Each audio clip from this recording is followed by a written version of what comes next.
Hey guys, welcome back to Mid-Card Mania. I'm Daniel, and yeah, tonight going back to WWF for Survivor Series 1993. And the match we're doing is the Smoky Mountain Wrestling Tag Title match between Heavenly Bodies with Jim Cornette in their corner going up against the Rock and Roll Express.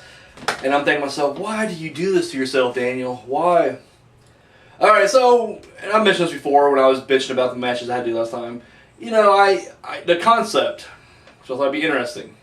3 different shows on my channel. The main event, you always review the main event. Opening match, you always review the opening match. Mid-Card Mania, now I know I could just been like, I'll pick whatever match I want to make it easy on myself. But I was like, nah, it needs to be kind of more random, you know? Just the middle match, no matter what. You take the matches, you divide that card in half. If it's an odd number of matches, it's easy. It's the one in the middle. If it's an even number of matches, I just divide it in half, and then I usually just, I round up. Sometimes I get gold. Sometimes I get gold. And then sometimes I just get shit. And I've been doing a lot of shit lately. Like, literally, the year 1993 has sucked on Mid-Card Mania. I am not happy with what the matches I've been doing.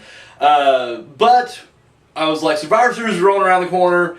And this was the year they kind of went back because 92 they didn't really have a whole lot of Survivor Series matches, and this is the year they're going back to that. And I was like, yay! But they had one match. They had a bonus match.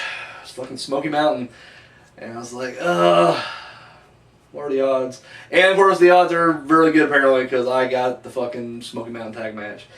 I forgot that the Rock and Roll Express even really did anything in WWF. Like, I was like, oh fuck, I forgot they did wrestle. And the fucking thing is, like, this is the same match. I mean, I guess cosmetically, this is the same match as I did previously at Super Brawl. I think Super Brawl 3. It was Rock and Roll Express versus the Heavenly Bodies. Except that was Tom Pritchard and Stan Lane. Here it's Tom Pritchard and Jimmy Del Rey. So, anyways, so yeah, the build-up for this match is apparently, I've never seen Smoky Mountain Wrestling. I hear good things, but then again, the people who say they like Smoky Mountain Wrestling also really love NWA Wrestling, and I just never care for the NWA hardly at all, except for gimmick matches, and they better be fun gimmick matches. I don't like wrestling. I'm sorry. So I don't know. I probably wouldn't like the SMW all that much, but I don't know, maybe I might surprise myself. Regardless, getting off topic here. So here it is, Smoky Mountain Wrestling. Apparently, the feud's been going on for years. Rock and Roll Express and the Heavenly Bodies. Although, I was like, did they not have Midnight Express? Like, I mean, I guess Bobby Eaton was probably still in WCW at the time, but I was like, shit, you could get Stan Lane and what do they remember? Like, when Dennis Cordery there? Cordery? Like it matters. Like it matters. You could just redid it. I don't know. I guess I didn't know. It doesn't matter. It doesn't fucking matter. So anyways, apparently this feud's been going on for a while. They've been training the tag belts back and forth. Apparently they've had some crazy matches. They've had Texas death matches and steel cage matches and all kinds of fucking matches for those titles. And then here we are. They actually get to a big stage. A huge pay-per-view. And they just have a standard ass fucking tag match. And I was like, really? After reading the brief history on the Rock and Roll versus the Heavenly Bodies, I was like, oh, they're going to blow the roof off the place. What kind of match you going to do? Just a regular tag match.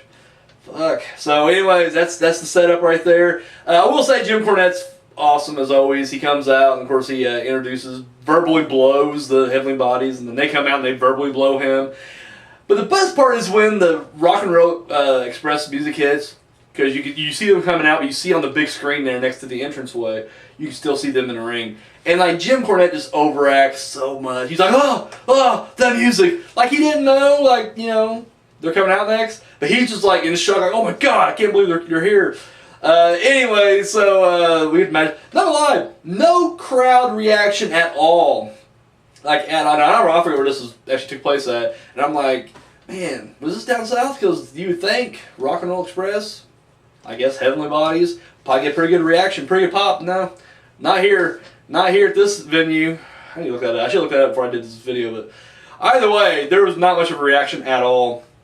And unfortunately, because the match was actually pretty fast-paced, pretty good. A lot of quick action, a lot of suicide high spots. I mean, it was actually pretty decent. And the crowd was dead through most of it. Like, no matter what kind of crazy shit you saw from the Rock and Roll Express, or I guess, or the Heavenly Bodies. Like at one point, like one of them like does like a moonsault, and I was like, this is 1993. We don't see moonsaults that much, and like moonsault onto the floor, no one says shit. Like I was like, get the real stars out there. That is honestly the vibe I got from the crowd. It was a very much like, get the real stars out here. Like, we don't give a shit about wrestling either. We're WWF fans.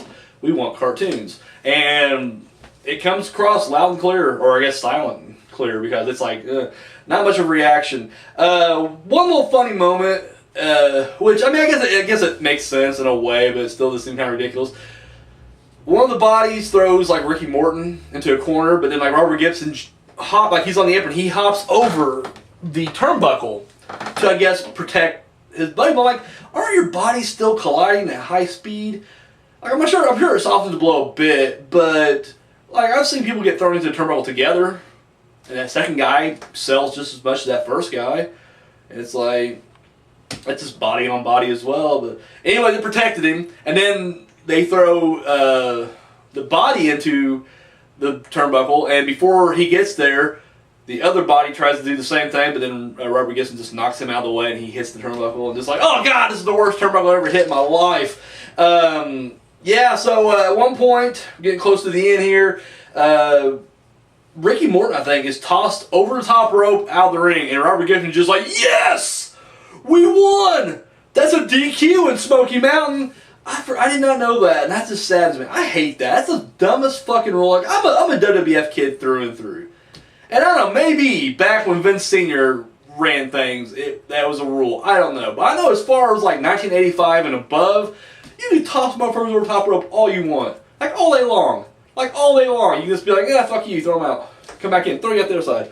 Nothing happens. So the fact that was like, they were like, yes! And I was like, what? Like even the crowd had to be like, what the fuck's going on here? Like, are you for real? But Gibson's just like jacking off in the ring like, I'm new champion, or we retained our champions. Yes, and of course the referee's like, no, you idiot, this is... Like, did you guys not read the handbook you came in here? We're wrestlers, wrestling, can't throw them over the top rope. So anyway, that's all going down. They have they continue fighting, and I think it's still Ricky Morton. He has one of the heavenly body dudes down, and of course at this point now, either the other two are fighting, or maybe Gibson's just, I don't know, he's still celebrating. I don't know what the fuck's going on. But Cornette goes to the top rope with his tennis racket and comes down. But he comes down like with the base part of it. And I'm like, isn't the weight supposed to be up here? I mean, I guess the weight all comes down. It still hurts the same. I don't know. I just would have figured he would come down flat with it. But he does. He comes down and hits him, and it just kills him. And the body just gets flipped over on top of Ricky Morton. 1, 2, 3. New Smoky Mountain Wrestling champions, if you cared. They did. They won. One thing about this match, it wasn't a bad match. I'm not gonna lie, I was just in a bad mood watching because I was hoping I'd get an awesome, 4 against 4 elimination match. And I got stuck with this. I would have much rather watched the 4 Dinks fighting Bam Bam and company. Like, that to me would be more entertaining than this. Sorry. I know Cornette's listening to me right now. He's like, fuck you, fatty. Fuck you, thank you, bye, or whatever the fuck he says. He'd be pissed right now. I'm sorry though, like, that's more entertaining to me. Watching Bastion Booger and the Head Shrinkers get screwed over by balloons and confetti, that's fucking gold. I didn't want to slip on a banana peel. And it wasn't even doinks, it was like Men on a Mission and the Bushwhackers, so it's like even a double fuck you to the fans. And that to me is still more entertaining than this. So I'm just already in like a mood because I did an okay tag match for WCW, but I'm just like, I'm tagged out. I was wanting an elimination, big fun match, and instead I got this match. I get the one tag elimination or the tag match on the entire fucking card. It's by jobbers. Like, I don't care what regional shit's going on. I don't care what success they've had in other companies. WWF, that's all that matters. That's the main stage.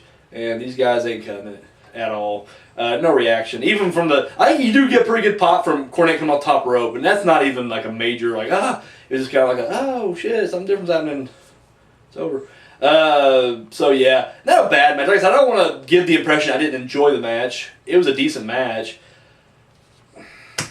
That's about all I can say about it. It was just like, it's alright. It was alright. It's okay. It was okay. It was okay. It was better than the Super Brawl match they had. Like, they really were like trying their ass. That's the thing. They were like busting ass out there. They were trying their best to put on match of the night, and the crowd just didn't care. And unfortunately, that translates to me because I'm just like, man, the crowd's not even popping. Like, why should I care? That's how easily influenced I am. Like, I couldn't watch wrestling on silent because it just fucked me up. I'd be like, oh, nobody's talking. So yeah, I don't know. It is what it is. It's all right. It's all right. That's all I got. Tune in next week, guys, when hopefully we get away from a fucking tag match and we do. I think it's Starrcade '93. So, God, I hope it's not a tag match. I've just done like 5 or 6 in a row, and I am tagged out. So that's all I got, guys. Thank you for watching. Until next time.